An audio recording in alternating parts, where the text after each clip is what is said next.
Olá, meus irmãos, aqui é o pastor Marcos, pastor da Igreja Presbiteriana Independente de Macaubal, e mais uma vez juntos na quarta-feira no nosso breve e expositivo estudo do livro de Atos. A minha felicidade e gratidão a Deus pela vida de todos vocês que com fidelidade acompanham esse breve estudo e tentam extrair dele lições que possam te ajudar na condução da sua vida, nas escolhas que você tem por fazer. O capítulo de número 5, ele começa também na esteira do capítulo de número 4, que termina falando da oferta de Barnabé. Aqui nós vemos pela primeira vez, entrando na história cristã, este homem de grande valor, a quem os discípulos chamaram de bom e piedoso, o homem das consolações. E este homem vende tudo o que tem, traz para a comunidade cristã, para que a comunidade cristã pudesse então, com esses recursos, fazer a partilha entre todos aqueles que passavam por necessidades. É sabido também que muitos que estavam na igreja estavam junto com eles movidos por interesses diversos. Queriam as bênçãos de Deus, mas não queriam o Deus da bênção. Queriam a projeção que essa nova comunidade começava a ter no círculo judaico.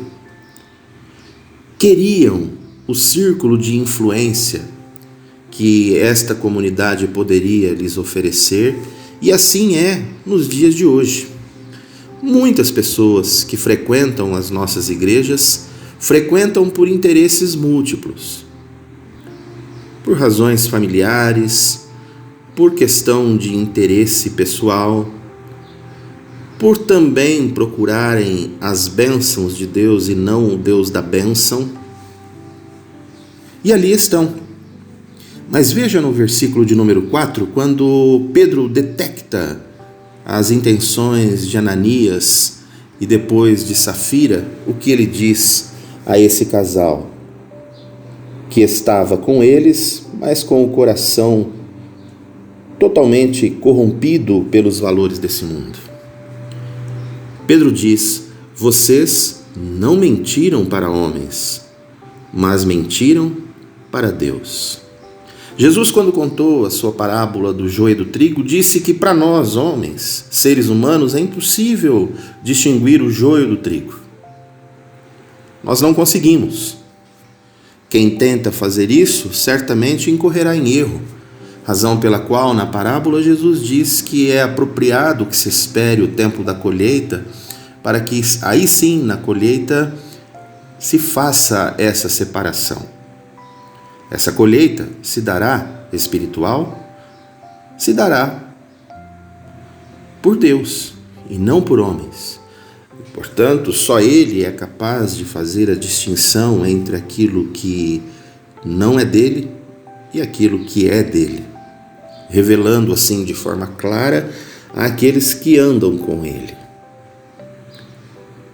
Ananias e Safira servem de grande exemplo, serviu no passado e serve ainda para nós hoje, para repensarmos quais são os motivos que nos levam à comunidade de fé. Se a buscamos simplesmente porque adoramos a Deus, queremos servi-lo e reconhecemos Jesus como nosso Salvador, ou se são outras razões que nos levam a frequentar as nossas igrejas. Logo depois, o texto fala que os discípulos eram muito procurados pelas pessoas. E é interessante que nós observemos os versículos de número 12, 13 e 14, ou principalmente o 13 e o 14, de maneira bem atenta. Vejam: mas dos restantes, ninguém ousava juntar-se a eles. Porém, o povo tinha grande admiração por eles e aumentava sempre mas o número de crentes no Senhor, uma multidão de homens e mulheres, a ponto de levarem os enfermos até as ruas e os colocarem sobre leitos e macas, para que ao passar Pedro, ao menos a sua sombra se projetasse sobre alguns deles. Parece que aqui há uma contradição, já que no 13 fala que ninguém mais queria se ajuntar aos seguidores do caminho, assim chamados aqueles que seguiam a Jesus, e já no 14 diz que aumentava o número de crentes. Aqui, meus irmãos, é preciso nós termos muita atenção.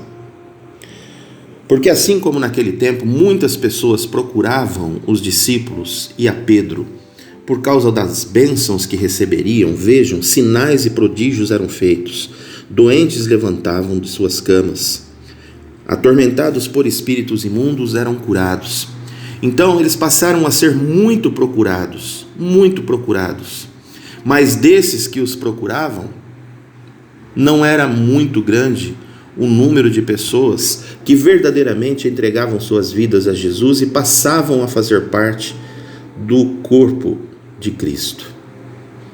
Não há contradição aqui. Eles eram, sim, muito procurados por aqueles que queriam bênçãos, mas diminuía o número de pessoas que se afiliavam ao cristianismo. Por quê? Por que isso acontece ainda hoje? Porque, infelizmente, nossas igrejas estão repletas de pessoas que gostam do nosso ambiente, gostam da nossa liturgia, gostam da nossa música, gostam do nosso louvor, gostam da nossa comunhão, mas não tem nada a ver com os valores do reino de Deus. Pessoas que se identificam com as nossas práticas, mas que não se identificam com os nossos valores, não se identificam com os valores cristãos. E essa é a razão pela qual as nossas igrejas hoje no Brasil aumenta cada vez mais o número de pessoas que estão próximas dela e que até mesmo por terem alcançado bênçãos se passam a se declarar evangélicos, mas infelizmente abraçar os valores cristãos que orientam uma vida de verdade na presença de Deus diminui cada vez mais o número de pessoas que assim conduzem as suas vidas.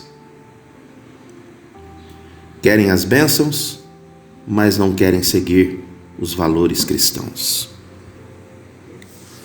Os apóstolos, assim, já passam a ser chamados aqueles 12 que andaram mais próximos a Jesus, continuam com a sua missão de pregar o Evangelho e fazem isso com ousadia, sem temer as autoridades que já começam a persegui-los. Vimos isso no capítulo de número 3 e agora mais uma vez aqui no capítulo de número 5, Pedro e João sendo presos. E mais uma vez, diante das autoridades, eles reafirmam aquilo que já haviam falado. A nós nos importa obedecer a Deus e não aos homens. Olha que fala linda e maravilhosa. Essa é a razão, meus irmãos, pela qual nós, evangélicos, pouco nos preocupamos se o governo que está conduzindo o nosso país é de direita ou de esquerda. Porque efetivamente nós confiamos somente em Deus e não em poderes humanos, não em governos. Ou como diz o salmista, não confiamos em carros e nem em cavalos. Porque cada vez que nós abraçamos ideologias e políticas, nós estamos abraçando os homens e não a Deus. E podem esses homens até na aparência estarem repercutindo valores que se aproximam dos nossos? Pode. Mas na essência, isso é feito por homens que não entregaram, não confiaram, não consagraram as suas vidas a Deus. Razão pela qual devemos seguir firmes e fortes tendo a nossa consciência de que só devemos obediência a Deus. A Ele devemos a obediência. Pedro e João, depois de açoitados, são soltos. Soltos mediante o parecer de um fariseu lá do Sinédrio, chamado Gamaliel. Um homem muito inteligente, muito sábio, que traz uma palavra que certamente deveria também orientar a postura de muitos líderes na igreja. Confiar a Deus, e somente a Deus, o julgar das intenções e dos fatos. Aqui, o conselho de Gamaliel não é favorável ao tempo, mas sim favorável a Deus. Muitas pessoas entendem errado, dizendo, dê tempo que isso vai provar se é de Deus ou não. Não, não é isso que ele diz. O que ele diz é assim, se isto for de Deus, prosperará. Assim também devemos agir nos dias de hoje, nós, liderança nas igrejas cristãs, confiando somente em Deus, o julgar dos fatos e situações. Vejam que o próprio Jesus, no capítulo de número 3 do Evangelho de João, diz, eu não vim para julgar esse mundo. Portanto, também nós não somos juízes desse mundo. E devemos confiar a Deus para que Ele, e tão somente Ele, julgue as intenções, os corações e as mentes das pessoas. As circunstâncias que vêm em decorrência das atitudes promovidas por homens e mulheres. Somente Deus, somente Ele é o grande juiz. E devemos confiar na justiça divina e não na nossa própria.